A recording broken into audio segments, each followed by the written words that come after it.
আমরা জানি যে বাংলাদেশের অনেক লোকই একটু ভালো থাকার আশায় টাকা রোজগার করার জন্য আমরা অনেকেই বিদেশে যাওয়ার জন্য চেষ্টা করি। অনেকে আমাদের দেশের লোক মিডল ইস্টে যায়, অনেকে ইউরোপে যেতে চায়। সেরকমই একজন হচ্ছে ভিকটিম সোহেল, যে ইতালিতে যেতে চেয়েছিল এবং প্রতারক চক্রের ফাঁদে পড়ে মানব পাচারকারীদের হাতে পড়ে কীভাবে হেনস্থা হয়েছে, কীভাবে ক্ষতিগ্রস্ত হয়েছে, চরমভাবে নির্যাতিত হয়েছে, নৃশংসভাবে টর্চার্ড হয়েছে, সেই সকল বিষয়গুলো আপনাদেরকে আমরা শেয়ার করতে চাই। গত অক্টোবর 2025-এ তার সাথে আলাউদ্দিন নামক তার এক আত্মীয় তাকে রিয়াজুল নামক একজন ইতালি প্রবাসীর সাথে পরিচয় করায় দেয় ওভার ফোনে, মোবাইলে কথা বলিয়ে দেয় এবং সে তাকে নিশ্চিত করে যে তাকে সঠিক পথে সঠিক কাগজপত্র তৈরি করে দিয়ে তাকে ইতালিতে নিয়ে যাবে। এবং রিয়াজুল তার বাংলাদেশে অবস্থানরত ম্যানেজার টিটু এবং তার মায়ের সাথে, মার নাম হচ্ছে রহিমা, তার সাথে পরিচয় করায় দেয়, ফোনে কথা বলে। এবং এই পর্যায়ে তারা বিদেশে যাওয়ার জন্য বিভিন্ন কথাবার্তা আলোচনা হয়। একটা পর্যায়ে রিয়াজুল এবং টিটু চক্র তার কাছে 24 লক্ষ টাকা দাবি করে যে বিদেশে নিয়ে যাবে, ইতালি নিয়ে যাওয়ার জন্য, এই প্যাকেজের জন্য তাকে 24 লক্ষ টাকা দিতে হবে। এবং প্রথমে 4 লক্ষ টাকা দিবে, পরে গ্রাজুয়ালি ওখানে পৌঁছানোর পরে তারা বাকি টাকা দিবে। সেই মতে ভিকটিম সোহেলের পরিবার 4 লক্ষ টাকা দেয় এবং তাকে বাংলাদেশ থেকে প্রথমে চেন্নাই, পরে শ্রীলঙ্কা, কলম্বো, পরে মিশরের আলেকজান্দ্রিয়া এবং সেখান থেকে লিবিয়া, ত্রিপলি, বিভিন্নভাবে কাটা রুটে তাদেরকে নিয়ে যাওয়া হয়। এবং তাদের ওই চক্রের মাধ্যমেই প্রায় 1 মাস সময় ধরে ত্রিপলিতে বিভিন্ন জায়গায় তাকে রাখা হয়। এবং এই সময়টায় তাদের সাথে চুক্তির যে 24 লক্ষ টাকা বিভিন্ন অজুহাতে প্রেশার ক্রিয়েট করে তাদের কাছ থেকে এই টাকাটা আদায় করে। এগুলো ব্যাংকের মাধ্যমে লেনদেন হয়। একটা পর্যায়ে যখনই 24 লক্ষ টাকা আদায় হয়ে যায়, তখন তাকে নিয়ে যাওয়ার কথা, নৌপথে ইতালিতে নিয়ে যাওয়ার কথা, নৌ রুটে নিয়ে যাবে, এরকম একটা কথাবার্তা চলতেছিল।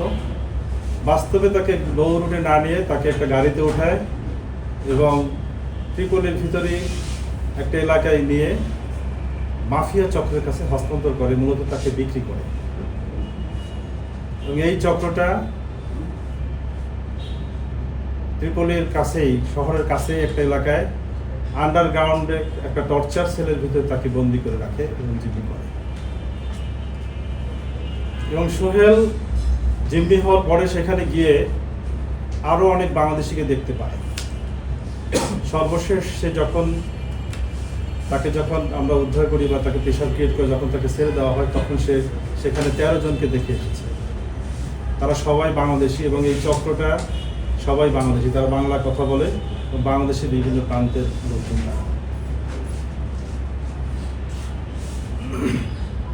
জিম্মি দশা পরিস্থিতির ফলে সোহেলের পরিবার রিয়াজুলের সাথে কথা বলে, টিটুর সাথে কথা বলে, রিয়াজুলের মায়ের সাথে কথা বলে, এই চক্রে যারা আছে বাংলাদেশের পার্ট তাদের সাথে কথা বলে। তারা তাকে আশ্বস্ত করে যে আমরা তাকে উদ্ধার করে দিব, কোনো অসুবিধা নেই, তবে এটা তো আলাদা খারাপ চক্র, এখানে আরও টাকা লাগবে। এই কথাবার্তা বলে বিভিন্নভাবে তাদের কাছ থেকে আরও 20 লক্ষ টাকা আদায় করে, বিভিন্নভাবে ধাপে ধাপে আরও 20 লক্ষ টাকা আদায় করে। এবং এই পর্যায়ে টিটু, রিয়াজুল, এই চক্র বলে যে আপনারা যে ইমোতে আপনাদেরকে ভিডিও কল দেয়, এই কলটা আপনারা রিসিভ করেন না, কোনো কথা বলবেন না, এটা আমরা ব্যবস্থা নিতেছি, কোনো অসুবিধা নেই। তারা আপনাদেরকে বিভিন্নভাবে কথা বলবে, এগুলো কথা বলবেন না, আপনারা এটা বন্ধ রাখেন, আমরা দেখতেছি, আমাদের সাথে 20 লাখ টাকা কন্ট্রাক্ট হয়েছে, আমরা টাকা দিচ্ছেন, কোনো অসুবিধা নেই, আমরা দেখতেছি। কিন্তু যেই চক্রটার কাছে সে জিম্মি ছিল, তারা অন্য আইডি দিয়ে আরও কল দিতে থাকে, আবারও কল দিতে থাকে।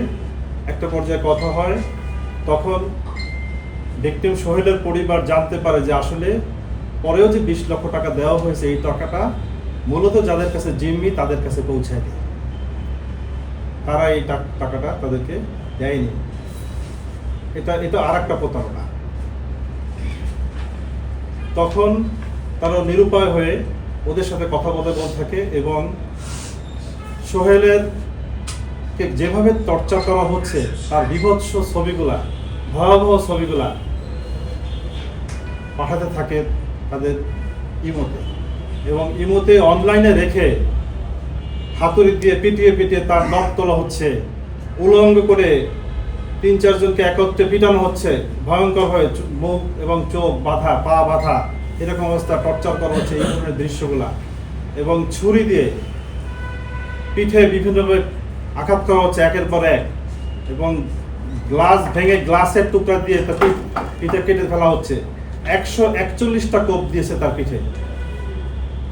বিহাইন্ড ইমাজিনেশন, কোনো মানুষ এভাবে করতে পারে, সহ্য করার মতন না। তারা আমাদের ভিকটিম আমাদের হাতে আছে, আমরা উদ্ধার করে নিয়ে এসেছি। আপনারা তাদের সাথে কথা বলতে পারবেন, আমার সুযোগ দিব আপনাদেরকে। তো এইভাবে টর্চার করতে থাকে অনলাইনে রেখে, এবং এই পর্যায়ে